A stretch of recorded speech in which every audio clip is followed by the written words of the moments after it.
Hello everyone. Today I want to talk about my Magic the Gathering cube. Specifically, I want to talk about the Rakdos color pairing. Now, if you've drafted Rakdos before, you're probably expecting a sacrifice theme. It seems like every other Rakdos theme, at least a lot of the ones I've seen, deal with some version of that. But from this cube, I want Rakdos to do something a little different. So it's foregoing the more common sacrifice archetype for a discard reanimator theme. And so the whole goal is to just discard cards for value and then start reanimating powerful creatures as early as turn 2, well ahead of curve. It's a twist on the traditional Rakdos archetype you'll see in cubes. This leans into self-discard, looting, and graveyard synergies. The reanimation suite includes cards like Reanimate, 1 mana, can hit any graveyard. You're paying some life for the creature, but who cares if you're dropping Archon of Cruelty on turn 2. Exhume is symmetrical, but if you're the one setting it up, you're in control of it. Animate Dead's a classic 2-mana reanimation spell. It works great with Entomb or Faithless Looting on turn 1. Victimize and Alter a Ball lets you trade smaller value creatures for massive bombs, and Necromancy is flexible and can be instant speed reanimation if you need surprise blockers or combat tricks. Even cards like Lively Dirge can pull double duty. It can tutor up a card as well as reanimating creatures from the yard. The discard is the setup. The graveyard is an extension of your hand, basically, in this pairing.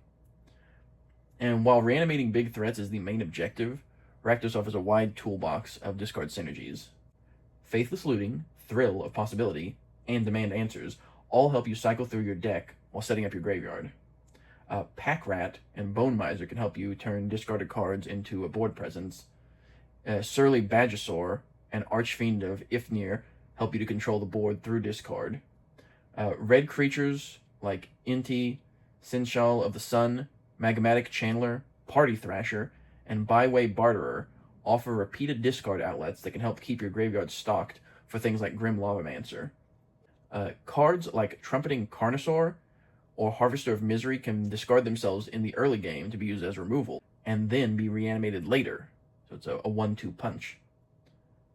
And there's also plenty of utility creatures that really shine in this archetype. Things like Bloodghast, Woe Strider, Gutterbones, and Squee, Goblin Nabob, keep coming back from the graveyard, their ideal discard or sack fodder. Yawgmoth, Thran Physician bridges the discard reanimator strategy with Aristocrats. It's card draw and control on a stick. It's a primo pick for either the Rakdos or Orzhov color pairs. Tiny Bones punishes opponents for discarding by allowing you to cast their spells, and Rankle keeps the game chaotic, just the way Rakdos likes it. Abyssal Harvester deserves a special mention. Its ability is incredibly versatile. Not only can you use it to get a copy whenever a non-token creature dies, but also synergizes with discard spells. It offers a fresh twist on reanimator strategies. Now, if you're drafting this cube and wondering which cards will help pull you into the Rakdos discard reanimation theme, look no further than these two legends. Olivia, Mobilized for War, turns any creature into a hasty, powered-up threat just by discarding a card, and those discarded cards help fuel your reanimation plan. The haste can often be a game-ending factor.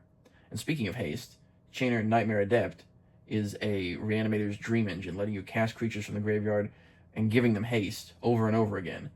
If you discard a Squee or a Gutterbones earlier, you can keep getting that back and discarding the Squee or Gutterbones for Chainer's ability, but in all honesty, you'll probably want to discard the card you plan to cast from your graveyard just to give it haste. Rakdos in this cube is very fast, flexible, and built around value through chaos. Discard isn't a cost, it's a resource, and your graveyard becomes your toolbox.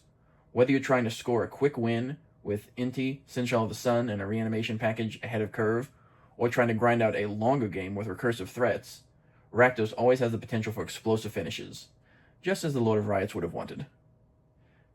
Thank you for listening. I'll be back with another video. If you'd like to see more content about cube construction, let me know in the comments.